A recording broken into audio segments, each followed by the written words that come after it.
ma chaîne Crypto Freediver. Je suis très content parce que j'ai enfin réussi à refaire marcher un micro.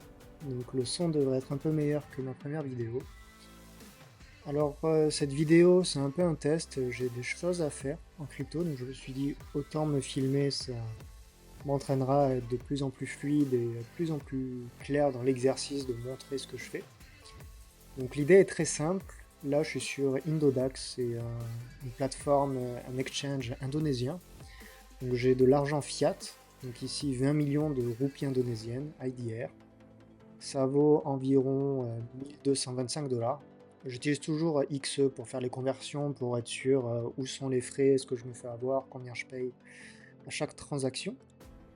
Euh, mais bon, c'est ce que je vais faire là, en fait, je vais convertir cet argent en crypto-monnaie, puis l'envoyer sur mon wallet Arbitrum, un de mes wallets Arbitrum où j'utilise Aave, pour alimenter mon collatéral à Aave. Et ensuite, je ferai un petit speech sur Aave, comment je l'utilise en ce moment, en fonction de comment je vois le marché, comment je vais essayer de me positionner sur différentes cryptos, notamment Link, Chainlink et Aave, Ethereum, etc. On voit que ça se réveille un petit peu d'ailleurs.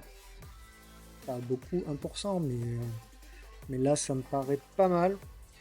Donc on va voir tout ça. Et moi je suis quelqu'un de très visuel, donc en fait les vidéos que je vais produire, je vais faire comme si je les produisais pour moi-même et faire dans le style que j'aurais aimé avoir pour apprendre la crypto.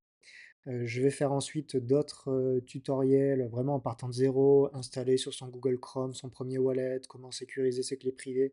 Tout ceci arrivera dans un second temps. Là, il faut vraiment que je fasse ça, donc c'est pour ça que je commence par ça. Alors, comment convertir sa monnaie fiat? Donc ici de la roupie indonésienne, mais vous, ça peut être de l'euro, du dollar. Quand je veux convertir de l'euro en crypto, moi je passe par la plateforme BitGet en ce moment, puisque je peux déposer directement de mon compte Revolut sur BitGet. Chacun trouve chaussure à son pied et chacun fait au mieux. C'est pas toujours évident, surtout si vous vivez en France et en Europe, avec les régulations, l'AMF, etc. C'est galère. Donc voilà. Donc moi je vais aller sur la marketplace. Je vais essayer de grossir aussi, zoomer pour que vous voyez le mieux possible. Donc ce qu'il faut vérifier d'abord, c'est dans quelle crypto je vais convertir ma monnaie fiat et vérifier que je peux bien retirer directement sur le réseau Arbitrum pour éviter d'envoyer par exemple sur Ethereum où les frais, les gas fees sont élevés et ensuite repasser par un bridge, potentiellement avoir un spread, payer des frais, etc. Parce que malheureusement, via la plateforme, l'idéal pour moi, ça serait d'acheter de l'USDT avec la roupie, puis de retirer de ce USDT sur la blockchain Arbitrum. Mais il me semble que ce n'est pas possible. Oui, voilà, il n'y a que TRC20, BEP20, Polygon, ERC20. Ce que je pourrais faire, c'est à la limite passer par TRC20, envoyer l'USDC sur BitGet et ensuite de BitGet envoyer sur Arbitrum. Mais sinon, l'autre alternative que je peux faire, c'est directement acheter de l'Ethereum, parce qu'il me semble que l'Ethereum, je peux le retirer directement sur Arbitrum. Alors, on va vérifier ça tout de suite. Bon, Indodax, c'est pas la plateforme la plus, comment dire, la plus sexy niveau UI, UX, interface utilisateur. Alors, comment on trouve ETH ici? ETH Phi, ETH Bull, ETH, voilà. Withdraw ETH. Ah oui, c'est parce que j'avais coché ça quand je le voyais pas. Et voilà, là on voit, il y a ce que je veux, Arbitrum One. Par contre, on va vérifier le spread sur la marketplace, à combien est évalué l'Ethereum en roupies, parce que malheureusement, des fois, on peut se faire avoir, des fois on peut être gagnant, ça dépend dans quel sens on veut être, parce que la liquidité n'est pas exceptionnelle sur cet exchange. On n'est pas sur un Bybit, on n'est pas sur un Binance, donc il y a toujours de l'arbitrage éventuellement qui peut se faire. Donc voilà, là on va aller sur la paire ETH-IDR et on va vérifier tout simplement en ce moment à combien est évaluée la paire ETH face à USDT.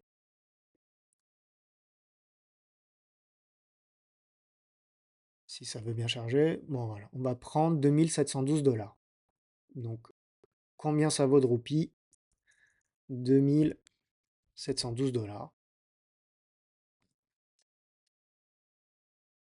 s'il te plaît. Voilà, donc 44 252 000. Donc on va vérifier si on est à peu près à ça. Donc on est à la 44 236 000. Oui, donc on est à vraiment à 30 centimes près. Donc là, je me fais pas avoir sur le spread, tout va bien. Donc je vais acheter sans trop me poser de questions puisque je vois que c'est bien. Donc en ordre limite, évitez d'utiliser les ordres de marché parce que vous allez toujours vous faire front run ou autre. Donc là, bon, c'est encore en train de charger ma balance. Et du coup, on peut voir que je peux acheter. euh, on est où? Ah oui, je vais passer en version pro parce que c'est un petit peu mieux. Voilà, pro mode. Comme je l'ai dit, l'interface utilisateur n'est pas la meilleure. Là, c'est un petit peu mieux. Je suis un peu plus dans mon élément. Et on voit que donc l'Ethereum, on est sur layer 1 et 2 parce que Arbitrum 1 ou Optimism, ce sont ce qu'on appelle des layer 2 d'Ethereum. Voilà, là on voit ma balance, donc je vais mettre 100%, donc je vais acheter ici un ordre de vente pour 300 millions, donc moi j'ai que 20 millions, donc je peux tout simplement mettre ce prix-là en ordre limite. Pourquoi utiliser un ordre limite? Parce que je suis sûr d'acheter à ce prix-là. Alors que si je fais un ordre market, peut-être qu'il y aura un bot qui mettra un prix plus bas et j'aurai potentiellement un ordre d'exécution moins bon. Donc, et vous voyez hein, qu'au niveau de la liquidité, ça bouge pas trop l'order book. Donc là, on est à 44 136, voilà, ce qui est bien, parce que là, on n'a pas bougé. Donc là, en fait, je peux acheter de l'Ethereum moins cher, si je dis pas de bêtises. 44 252, 44 136. Ah non, c'est parce qu'il y a le spread au milieu. Donc, non, non. J'achète à 44 235 000. Ouais, j'achète un petit peu plus bas que le prix réel, entre guillemets. Donc ça me va. Et j'achète mon ETH. Order successfully placed, trade history. Donc là, normalement, voilà, j'ai plus que 2 roupies, ce qui vaut rien du tout, et j'ai mes 0,45 ETH. Très bien. Très très bien. À la limite, ce qu'on peut faire pour vérifier, hein, comme je dis, moi j'aime bien toujours vérifier, parce qu'on ne sait jamais, on peut faire facilement des erreurs, excusez-moi. Donc 1225 $. Donc là, on va demander à Google, in USD, de convertir. Voilà. Donc 1220, donc j'ai 1223 USD et 1225. Donc voilà. Donc on va dire j'ai payé environ 2 $. Pour moi c'est négligeable à ce niveau-là. Je suis content du prix d'exécution. J'ai mon ETH et donc là je vais pouvoir le retirer sur mon wallet tout simplement. Je ne vais pas vous montrer l'adresse de mon wallet, même si en soi, si vous avez ma clé publique, vous pouvez juste suivre ce que je fais sur ce wallet-là, mais vous ne pouvez pas y accéder. Mais quand même, c'est une bonne pratique de pas trop partager ses clés publiques, sauf ceux à qui vous voulez recevoir de l'argent, faire des transactions. Donc voilà, arbitre à moi, je vais pouvoir mettre mon combien j'ai d'Ethereum.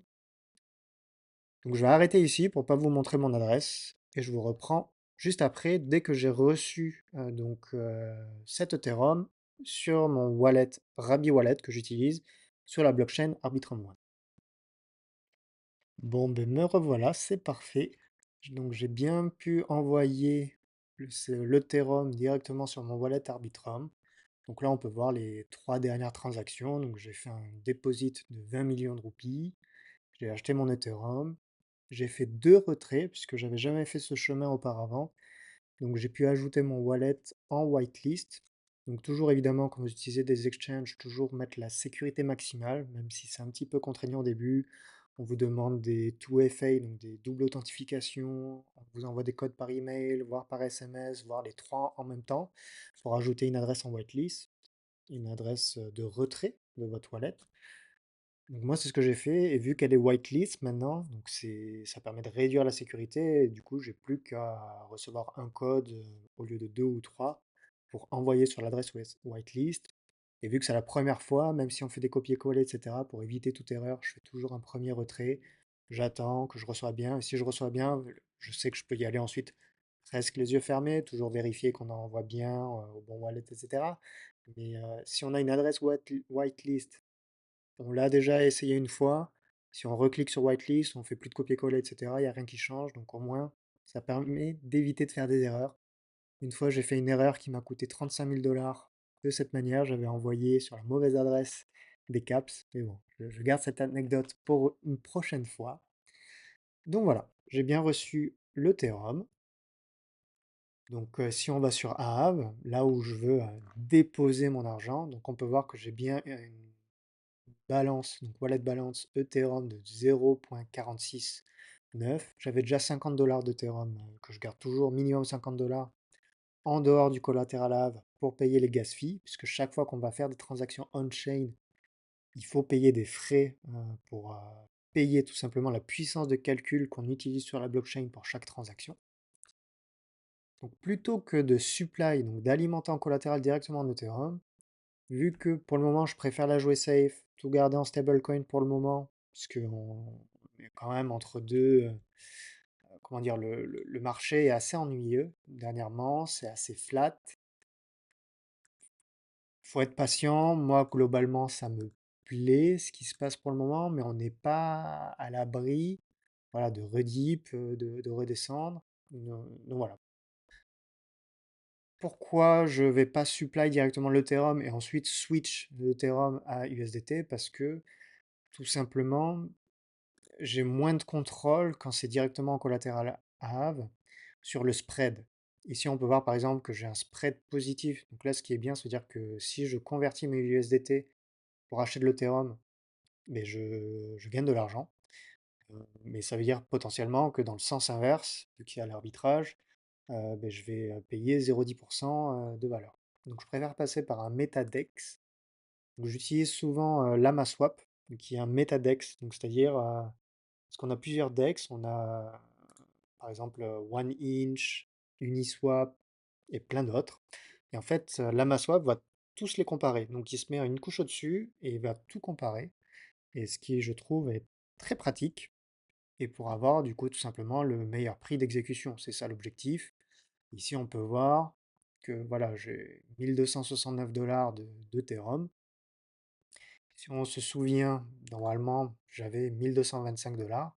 Donc 1225 plus 50, ça fait 1275. Donc voilà, avec les fluctuations, je crois que l'Ethereum a un peu perdu en valeur depuis le temps que je tout simplement le temps que je fasse le transfert. Donc c'est juste cette petite variation, c'est pas des frais que j'ai payés, c'est juste que j'ai envoyé l'Ethereum ici et entre-temps, voilà, il a bougé un petit peu. Euh, je vais pas tout swapper puisque comme je dis, moi je veux quand même garder toujours 50 dollars, donc je vais convertir 1220 dollars d'Ethereum. Donc bon, j'y vais un petit peu au tâtonnement. Bon, allez, voilà. Donc comme ça, voilà, au lieu de tout convertir, je garde en gas fee et donc je récupère 1219. Et on voit que voilà, de 1219, je vais à 1219, ce qui est quand même très propre comme ordre d'exécution. Donc là, ma swap, comme ils disent toujours, faire attention à l'URL. Donc on est bien sur swap.defilama.com. Moi, de toute manière, j'ai tout ce que j'utilise en favori pour être sûr de ne pas me tromper, mais il faut toujours revérifier. On n'est jamais trop prudent. J'essaie toujours de mettre le slip ledge au minimum. Et donc là, voilà, ben, finalement, ouais, voilà, ça change un petit peu. One inch, ODOS. Allons-y via ODOS. Donc là, vous n'allez pas le voir parce que sur mon autre écran, du coup, ça ouvre une pop-up avec Rabi Wallet pour valider la transaction. Donc je vais avoir une simulation grâce à Rabi Wallet qui va bien confirmer ce que je veux faire. Donc bien 1219, très bien. Et seulement 4 centimes pour payer la transaction. Donc c'est vraiment presque rien, quoi, hein. Ici, on va voir la transaction en réel sur ce qu'on appelle l'Arbiscan. Donc tout simplement, voilà, c'est toute la transaction pour le swap qui a été exécutée et on voit la transaction fees ici de 0,3 centimes tout simplement ici. Voilà. Et donc là, on a vu qu'il s'est passé plein de choses. Mais voilà, on voit 1225, on voit ma transaction. Je pense que ça groupe les transactions et je crois que c'est celle-là la mienne, 1219. Très bien. Donc là, ça veut dire que normalement, voilà, j'ai plus que 50 $ d'Ethereum et j'ai une balance de 1219 $. On est très content. On recharge la page à Aave. Donc je vais pouvoir supply cette fois-ci directement de l'USDT. À savoir que récemment, le logo a un petit peu changé sur Arbitrum Market sur Aave. Parce qu'on n'a plus de l'USDT, on a de l'USDT 0. Ce qui est mieux en réalité, puisque avant, vu que c'était un layer 2, en fait, on avait du wrap USDT. Là, l'USDT 0, c'est pour vraiment marquer que finalement, on a du vrai USDT comme sur Ethereum, la blockchain mère. C'est-à-dire que là, on n'a plus un wrap ou une sorte de duplicata d'USDT de layer 2. Là, l'USDT 0, on a du vrai USDT backup sur Arbitrum Market. Donc, c'est un niveau de sécurité, un niveau de confiance supérieur à ce qu'on avait avant. Ce petit changement a eu lieu très récemment, là, les 2 dernières semaines. Et donc là, on peut voir, voilà, on peut voir donc mes 50 $ d'Ethereum, on peut voir en USDT. Donc là, je vais supply. Donc supply, ça veut dire tout simplement apporter en tant que collatéral cet argent frais, donc qui était à la base 20 millions de roupies. Et donc de 20 millions de roupies, je l'ai converti sur un Dodax en Ethereum, puis je l'ai retiré en Ethereum sur mon wallet sur la blockchain Arbitrum. Donc là, à nouveau, j'ai un pop-up à signer euh, avec mon wallet. Souvent, il faut signer deux fois. Il faut d'abord signer pour approve la transaction et ensuite resigner pour exécuter la transaction. Le approve peut être temporaire, ça permet d'avoir une sécurité et euh, de ne pas, comment dire, et là, ben, je vous apporte la pop-up d'ailleurs. Là, on peut voir qu'il y a un spread positif, donc ça veut dire que là, la valeur du collatéral USDT est un petit peu supérieure en ce moment sur Aave. Donc, ce qui explique que si on achète de l'Ethereum, on a un spread positif parce que notre USDT vaut un peu plus que 1 $ en ce moment. Donc, on voit que, voilà, simulation plus 12 $. On voit que les frais sont vraiment dérisoires, on n'est même pas à 1 centime. Et donc, voilà, là, on peut signer la transaction. Et donc là, voilà, ça va s'ajouter ici. On voit que je passe de 22 000 de collatéral à 23 000. Et voilà, je suis content. J'ai mon collatéral. Petite parenthèse, je vais aller un peu plus en profondeur. Il faut que j'expérimente moi-même et que je me forme moi-même à l'outil DeFi Saver. Donc DeFi Saver, ça permet de visualiser sa position à Aave de manière un peu plus pragmatique, avec plus de détails, etc. Puisque ici, bon, voilà, on a les chiffres, hein, euh, mais, euh, mais ça reste une interface assez simpliste. Et pour gérer sa position, surtout si on a des stratégies complexes, c'est pas le plus adéquat. J'ai aussi un Excel où je fais des calculs, etc. Là, au moins, voilà, on a une overview un peu meilleure. Donc, je rafraîchis puisque je viens d'ajouter de la supply. Voilà. Donc là, on voit que j'ai 23 500 $ de collatéral, que j'ai emprunté 11 700 $. Donc là, je suis 150% de safety. Évidemment, j'ai tout en USDT. Donc là, globalement, je ne risque rien. J'ai emprunté 66% de ce que je peux emprunter. Je peux encore emprunter presque 6 000 $ supplémentaires, mais je ne vais pas le faire parce que ça va augmenter mon risque de liquidation quand je vais reswapper mon USDT en Ethereum ou en Bitcoin, en WBTC, donc c'est du wrap Bitcoin, ou en Link, ou à Aave, ou en Arbitrum. Donc faut gérer, parce que l'idée, en fait, moi, derrière ma stratégie, il y a deux faces en fait. Il y a le côté collatéral et il y a le côté dette, parce que j'ai emprunté en face, comme on peut voir. L'idée, c'est de swapper mon collatéral contre de l'Ethereum, du Bitcoin, du Aave, du Link ou du Arb, si je pense que tout simplement ces coins vont pumper.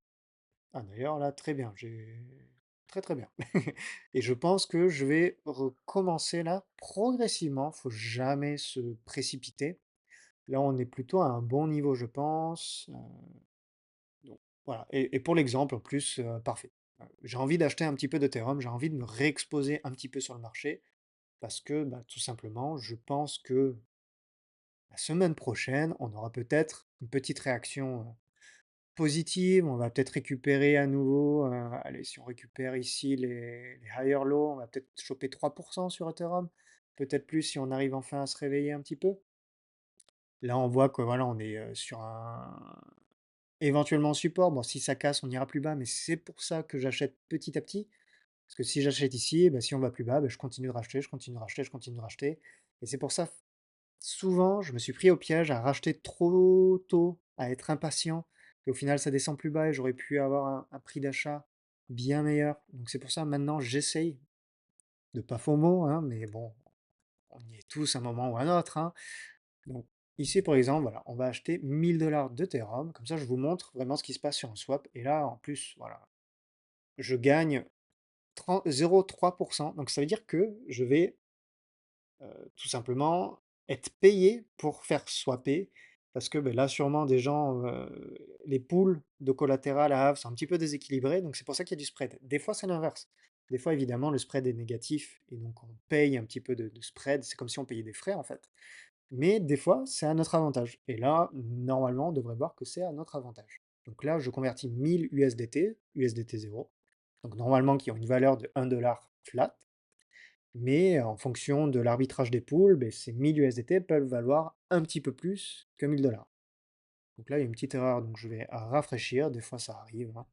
Faut pas s'inquiéter. C'est vrai qu'on est en DeFi, on n'est pas sur des exchanges. Donc un des aspects négatif qui peut se passer, ben, c'est tout simplement que c'est moins réactif qu'un exchange, hein, tout simplement. On ne peut pas market buy en un clic si on est dans la panique, etc. C'est voilà, c'est pas toujours le plus évident. Donc là, il faut que j'approuve d'abord mon swap et ensuite je peux switch. J'attends toujours quelques secondes avant de cliquer sur switch parce que j'ai remarqué que si je clique trop vite, ça peut amener à des erreurs et il faut que je recommence, etc. Donc j'attends toujours 2, 3, voire 5 secondes. Voilà. Et là, je vous amène la pop-up qui charge de Rabi Wallet, qui va me donner du coup la simulation. Et voilà, bon. Là, voilà, je suis à plus 1 $, donc 0,3%. Voilà. 1%, ça serait 10 $. Voilà. On valide. Ça me coûte 2 centimes de faire le swap. Donc c'est pour ça que j'ai choisi évidemment d'utiliser Aave sur une Layer 2 plutôt que directement sur la blockchain Ethereum native. Ah ben dommage. Parce que bah, tout simplement, les frais sont beaucoup plus bas sur une layer 2 et Arbitrum, mais c'est là où il y a le plus de liquidité. Donc c'est pour ça que je choisis plutôt Arbitrum plutôt qu'un Optimism, plutôt que quoi d'autre, layer 2. J'ai plus tous les noms en tête. Mais donc voilà. Donc bon, j'espère que ça va passer là quand même. C'est toujours l'effet démo, hein. Quand on essaie de montrer quelque chose, ça ne fonctionne pas. Alors ça charge. Voilà. Donc 2 centimes la transaction. Alors, quand ça fail, même si on paye les gas fees, voilà, hold on. Et voilà. Donc là, je viens de vous montrer, j'ai acheté, donc avec 1000 USDT, 1000 $ d'Ethereum. Et je suis très très content, ça fonctionne. J'ai pu alimenter mon compte avec du frais. Et donc voilà, là, je viens de présenter donc, cette première partie collatérale. Maintenant, pourquoi j'utilise Aave? Parce que ce que je fais là, en fait, je pourrais tout simplement swap et acheter avec mon USDT de l'Ethereum, etc. Mais tout l'intérêt de Aave, c'est d'avoir un très léger effet de levier. On peut voir Aave de manière différente. On peut voir Aave si on a besoin d'argent. Ça permet d'avoir une avance sur ces cryptos sans les vendre aussi. On peut le voir de cette manière, mais je ne vais pas trop rentrer dans les détails maintenant. Je vais essayer de garder quand même une vidéo assez courte. Désolé pour le bruit de la pluie, j'espère que vous n'allez pas trop l'entendre. Et donc pour revenir à cette deuxième partie donc Your Borrowers, donc mon prêt. Donc on peut voir que j'ai emprunté 11 700 $. À savoir que moi, j'essaye toujours d'avoir un health factor supérieur à 1,50, ce qui veut dire que j'essaye toujours d'avoir une dette qui est inférieure à 50% de ma supply. Donc ici, de ma supply, de mon collatéral. Là, on peut voir que j'ai 23 500 $ de collatéral. Si on divise par 2, je ne veux, dans l'idéal, ne jamais me retrouver avec une dette supérieure à 11 750 $. Donc là, on voit que j'en suis très proche. mais bon, c'est ma limite pour éviter d'être trop proche du seuil de liquidation. Et donc, ici, je viens de montrer que je peux swap mon collatéral, donc basculer de USDT en Ethereum. Inversement, si je pense que le marché va dump et que je veux pas prendre de risques et prendre mes profits, et ben, je peux switch mon Ethereum à nouveau en USDC d'ailleurs ou en USDT. On a aussi du DAI d'ailleurs, il y a différents stablecoins. Et ben, je peux aussi swap ma dette. Donc, par exemple, si je pense que, voilà, ARB, bon, on prend un risque hein, quand on fait ça, évidemment. Chaque action, de toute façon, en DeFi, quoi qu'on fasse, on prend du risque. Mais ici, prenons l'exemple, voilà. Je sens pas trop le marché. Je suis assez confiant que à court terme, le marché va corriger un petit peu, que le Bitcoin va peut-être corriger de 5%, et donc Ethereum éventuellement de 7%, etc. Voilà, je pense pas qu'on va corriger autant, quoique c'est possible, hein, on n'est jamais à l'abri, puisque là on n'est pas encore allé vraiment chercher, tant qu'on n'est pas allé chercher les 93 000 pour moi, il y a de fortes chances quand même qu'on aille chercher ici un moment ou un autre. Et donc si je vais sur ARB USDT, si je veux prendre le plus de risques et me hedger en utilisant le Arbitrum, là je me dis voilà, je pense que Ethereum, Bitcoin va corriger, donc Ethereum va corriger, donc les altcoins vont corriger d'autant plus, puisque c'est toujours d'autant plus. Et disons voilà, je pense que Arbitrum, dans les prochains jours, va corriger de 5%. 5%, c'est quand même énorme en une journée, souvent on l'oublie en crypto-monnaie, mais voilà, une volatilité de 5% en quelques heures ou en une journée, c'est quand même une grosse volatilité. Ne l'oublions jamais. Et donc, par exemple, si voilà, j'ai mes indicateurs qui me disent voilà, je pense que Arbitrum va perdre 5% dans les prochaines 24 heures. Et bien, je peux swapper mes 10 000 dollars en Arbitrum. Donc là, l'idéal, ça serait d'avoir un price impact négatif pour réduire ma dette, parce que l'idée maintenant, c'est d'essayer d'effacer ma dette en fait. Et c'est ça qui est très puissant avec Aave, c'est qu'on peut effacer sa dette, parce que si je convertis 10 000 dollars en Arbitrum. Donc ça veut dire que ma dette est en Arbitrum. Mais si Arbitrum perd 5%, bon, on peut le faire de tête, mais je le mets ici pour qu'il n'y ait pas d'ambiguïté. J'ai 10 000 dollars donc d'Arbitrum. Où est le 5%? Il est ici. 10 000 dollars moins 5%. Si mon scénario se réalise, ça ne fonctionne pas comme je voulais. Bref, 10% c'est 1000 dollars, donc 5% c'est moins 500 dollars. Donc ça veut dire que si Arbitrum vraiment perd 5%, ça veut dire que ma dette en Arbitrum n'aura pas changé, mais en valeur dollar, ma dette ne vaudra plus 10 000 dollars, mais elle vaudra 9 500 dollars. Donc ça veut dire qu'en fait, c'est comme si j'avais short Arbitrum avec 10 000 dollars. Et donc ensuite, si j'ai atteint ma target de moins 5%, je peux reswapper ensuite ma dette Arbitrum en USDT. Et donc, en faisant ça, ma dette sera maintenant de 9 500 dollars. Donc ça veut dire sans injecter de capitaux frais, j'aurais effacé 5% de ma dette, ce qui est très très puissant. Et j'ai réussi à faire ça assez régulièrement. Donc c'est-à-dire que pour le moment, j'ai jamais vraiment payé d'intérêt parce que évidemment, vu que j'emprunte, ben, je paie des intérêts. C'est ce qui paie ensuite ceux qui approvisionnent du collatéral. En moyenne, on est sur du 10-12%, je crois. Borrow Info, voilà. Là, sur les 30 derniers jours, on est à 8-9%. Et si je mets les 6 derniers mois pour emprunter de l'USDT, donc sur Aave Arbitrum, voilà, on a une moyenne de 8%. C'est pas très cher. Et pour visualiser, en fait, quand j'emprunte 50% de la valeur de mon collatéral, c'est comme si j'avais un levier x2 en fait. Et avoir un levier x2 sur Bybit ou d'autres exchanges, en général, c'est plus que 8% que vous allez payer en funding. Des fois, c'est beaucoup plus.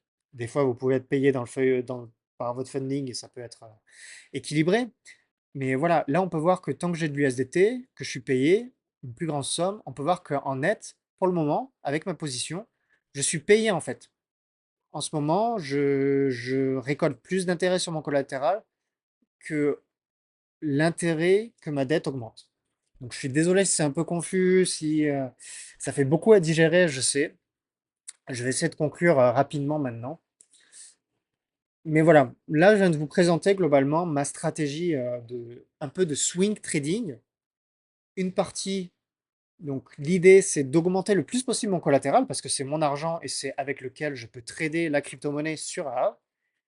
Et en parallèle, je peux me hedge ou je peux shorter avec ma dette pour essayer d'effacer ma dette. Et si j'efface ma dette, ça me permet d'augmenter ma net worth au final. Et donc ça me permet ensuite de réemprunter derrière pour réinjecter dans le collatéral. Et voilà, et on peut voir, comme je dis, Aave, c'est très puissant et on peut le voir de plein de manières différentes parce que quand je switch ma dette sur de la crypto-monnaie, on peut voir ça comme un hedge, on peut voir ça comme un short, et donc voilà, c'est complexe au début, il faut jouer avec, il faut pratiquer avec pas trop d'argent. Mais voilà globalement ce que je fais. Et là, voyons voir. Je voulais surtout moi acheter du Link et du Aave. Donc je vais passer deux transactions pour finir. Ah non, pardon, Link USDT. Pour clôturer cette présentation de ma stratégie. Et vraiment, j'attends vos retours sur voilà, qu'est-ce qui a été difficile à comprendre, qu'est-ce qu'il faudrait sur quoi je devrais plus détailler, peut-être faire des schémas, etc., des diaporamas. Voilà, là, ça me plaît beaucoup. Donc, je vais acheter un petit peu de Link, là, tout de suite. Et comme ça me permet de démontrer un petit peu comment ça fonctionne. Donc, je ne vais pas en acheter 1000 $, comme j'ai dit. Vaut mieux y aller progressivement, ne jamais se presser, puisqu'on ne sait jamais. Donc là, j'ai un price impact, voilà, un petit peu négatif. Donc là, voilà, sur 500 $, je vais récupérer 499 $. 0,1%, honnêtement, c'est pas bien cher. Voyons voir comment ça se passe. Et je vais faire pareil, je pense, pour acheter du Aave, parce que Aave est aussi sur un bon support. Donc là, progressivement, en fait, moi, l'idée, c'est, voilà, tant qu'on n'est pas allé chercher les 93 000 $, 92 500 $ sur BTC, je pense qu'il y a une forte probabilité qu'on aille les chercher, mais peut-être qu'on ne dira pas. Donc tant qu'on descend là-dessus, honnêtement, je pense pas qu'on ira plus bas, mais ne jamais être trop confiant et ne jamais tout miser et se mettre dans des situations trop risquées. Je vais continuer à acheter comme ça, petit bout par petit bout, et ensuite sur le rebond, je revendrai, je prendrai mes profits en fonction du marché. Et voilà un petit peu ma stratégie sur ce wallet à Aave. J'ai d'autres wallets sur d'autres comptes à Aave où j'expérimente d'autres stratégies. Là j'expérimente pour moi peut-être celle qui fait le plus sens sur du swing trading, qui demande moins d'être dessus vraiment toutes les heures, etc. Surtout si vous gardez si vous empruntez pas trop, parce que vous pouvez emprunter que 10% de votre collatéral, hein. Et comme ça, vous vraiment, tant que vous arrivez à dormir la nuit, c'est ce qui compte le plus, hein. Moi, ce que je garde toujours en tête, et c'est un très bon conseil, que je sais plus, c'est un conseil de base, hein, mais si vous n'arrivez pas à dormir la nuit à cause d'une position qui est ouverte, ça veut dire que vous avez un trop gros risque. Donc, il faut que vous changiez quelque chose. Voilà, Ethereum, là, en 1 heure. Pardon, Aave en 1 heure. Je vais le mettre en daily quand même pour voir un petit peu. Voilà, moi je suis assez content. Je préfère toujours acheter quand on vient d'avoir des bougies rouges que quand on a des bougies vertes. Bref, ça paraît très bateau quand je le dis comme ça, mais bon, bref, c'est tout simple. Et là, franchement, Aave et Link, euh, voilà, choper un 20-30% dans les 30-60 prochains jours, c'est largement possible si le marché rebondit correctement, je pense. Donc voilà, on va faire, on va acheter, voilà, je fais mes petites implantes, j'achète du hab, et ensuite je clôturerai la vidéo, et j'espère que c'était intéressant, que je me suis pas trop perdu dans mes explications. Encore une fois, j'attends vos retours pour m'améliorer petit à petit, mais surtout pour les prochaines vidéos, les vrais tutoriels que je vais poster sur ma chaîne YouTube, je vais essayer toujours de me restreindre sur Très petit format, 5-10 minutes maximum pour vraiment faire étape par étape, pour vraiment scinder tout ça, parce que je sais que ça fait beaucoup, beaucoup à ingérer. Et est-ce que j'ai envie d'acheter du BTC? Je pense pas, honnêtement. Même si c'est toujours une bonne idée d'acheter du BTC, mais plutôt vers 95 000, je rachèterai un petit peu de BTC, je pense. Mais pas tout de suite. Donc là, on va voir. Et souvent, moi, ce que je fais aussi, pour traquer un petit peu mes mouvements, voilà, je prends un screenshot et j'archive toujours, voilà, mais j'ai une conversation privée avec moi-même sur Telegram et je mets, voilà, les mouvements que je fais pour traquer l'historique de tout ce que j'ai pu faire. Donc voilà. Et on va voir comment évolue ma net worth. Donc j'espère que tout ceci était intéressant pour vous. J'irai un peu plus dans le détail d'Effie Saver. Ce qui est très intéressant, c'est qu'on peut automatiser certaines choses. Mais il faut que je migre sur un smart wallet. Et en fait, automatiser par exemple des swaps en fonction, voilà, si Ethereum descend, ben, j'achète automatiquement. Ou, voilà, donc c'est très intéressant, mais il faut que j'expérimente sur un petit wallet pour être sûr de ne pas faire de bêtises quand même, parce que là j'ai quand même une somme conséquente, hein, du 5 chiffres en collatéral, j'ai pas envie de me faire liquider et de le perdre entre guillemets. Donc voilà, merci de m'avoir écouté, j'attends vos retours et j'espère que mon début de chaîne YouTube avec les prochains tutoriels en repartant de zéro comme je disais vous plairont et vous apporteront de la valeur. Très bon dimanche à vous et à très bientôt. C'était Thomas, Crypto Freediver. Salut.